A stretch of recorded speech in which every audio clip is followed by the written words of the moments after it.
Les banques centrales s'attaquent à la question inflationniste. Elles ne veulent pas réitérer la problématique des années 70.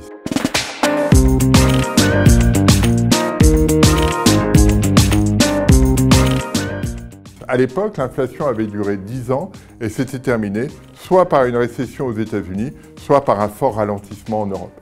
Elles ne veulent pas de cela. Elles veulent réduire la période d'inflation. Parce que l'inflation qui s'inscrit dans la durée, c'est beaucoup d'incertitudes, ce qui pose problème à l'échelle macroéconomique, et c'est beaucoup de redistribution de revenus, parce que les clauses d'indexation sur les contrats commerciaux, salariaux, de retraite ne sont pas les mêmes pour tous, et donc ce phénomène est pénalisant. Donc elles veulent réduire au maximum la durée de l'inflation. C'est pour ça qu'elles attaquent toutes avec beaucoup de vigueur ce risque inflationniste. Alors, les questions ne sont pas les mêmes. Aux États-Unis, la question pour la Fed est de limiter la hausse des salaires.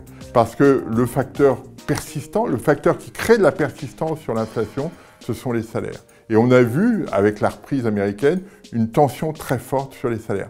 La Fed est prête à infléchir, à tout faire pour infléchir cette dynamique des salaires. Et elle remontera les taux, probablement jusqu'à 5%, pour être sûre d'aller dans ce sens.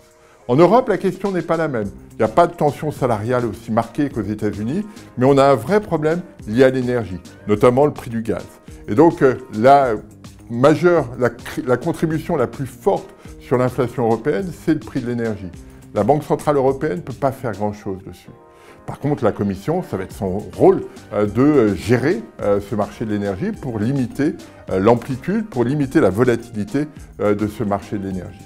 Si la Banque centrale européenne intervient, c'est parce qu'elle a constaté des effets de propagation, de diffusion des chocs énergétiques sur le prix des biens et des services.